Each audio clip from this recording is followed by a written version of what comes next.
খুব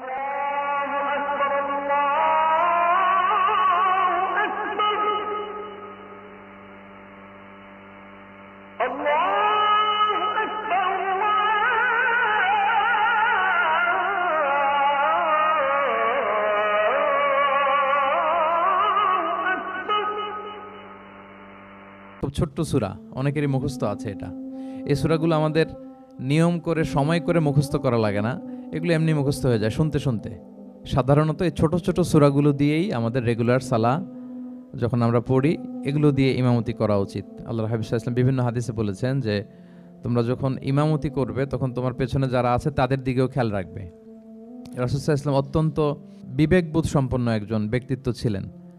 তিনি খেয়াল রাখতেন, যেটাকে আমরা কনসিডারেট বলি। আল্লাহর হাবিব সাল্লাল্লাহু আলাইহি ওয়াসাল্লাম খুব কনসিডারেট ছিলেন, কার কোথায় কি সমস্যা এটা খুব খেয়াল করতেন। And he was a man of 6 senses. আমরা 6 সেন্সের কথা বলি, আমাদের অধিকাংশেরই 4টা সেন্স একসাথে কাজ করে, কারো 5টা 6টা সেন্স কাজ করে, এরকম মানুষ পাওয়া দুষ্কর। আল্লাহর হাবিব সাল্লাল্লাহু আলাইহি ওয়াসাল্লাম অত্যন্ত বিবেকবোধ সম্পন্ন একজন লোক ছিলেন। একবার তিনি সালাত খুব সংক্ষিপ্ত করলেন, তো সাহাবারা জিজ্ঞেস করলেন, ইয়া রাসূলুল্লাহ এত সংক্ষিপ্ত কেন করলেন সালাত? তখন আল্লাহর হাবিব সাল্লাল্লাহু আলাইহি ওয়াসাল্লাম বললেন যে পেছনে বোনদের নামাজের সেকশনে ওখান থেকে একটা ছোট্ট বাচ্চার কান্নার আওয়াজ আমি শুনছিলাম। আমার মনে হচ্ছিল বাচ্চাটাকে সামলাতে মাটার খুব কষ্ট হচ্ছে, তো এই জন্য আমি সালাতটা সংক্ষিপ্ত করে দিয়েছি। দেখেন কিরকম সেন্সেশন, কতটা কনসিডারেট ছিলেন। একবার আবার আল্লাহর হাবিব সাল্লাল্লাহু আলাইহি ওয়াসাল্লাম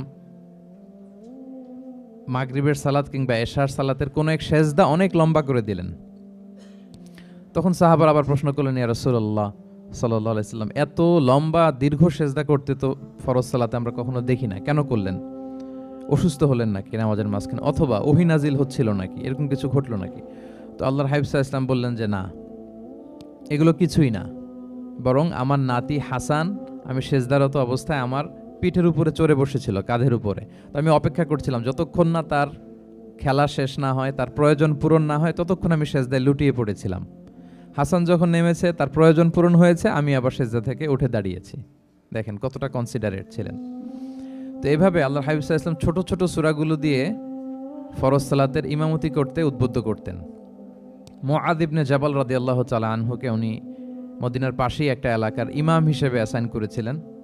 তো ওই এলাকার লোকজন ছিল শ্রমজীবী, ওট দিয়ে তারা পানি নিয়ে খেজুর বাগানে পানি সিঞ্চন করত।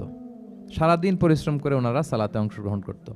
তো একবার উনি মাগরিবের সালাতে সূরাতুল বাকারা তেলাওয়াত শুরু করলেন। কোরআনের সবচাইতে ছোট সূরা নাকি সবচাইতে বড় সূরা, 286 আয়াত বিশিষ্ট সূরা। তো ওনারা ছিলেন ক্লান্ত, শ্রান্ত, পরিশ্রান্ত। কেউ কেউ বিরক্ত হয়ে, ক্লান্ত হয়ে নামাজ ছেড়ে দিয়ে একা একা নামাজ পড়ে ফেললেন।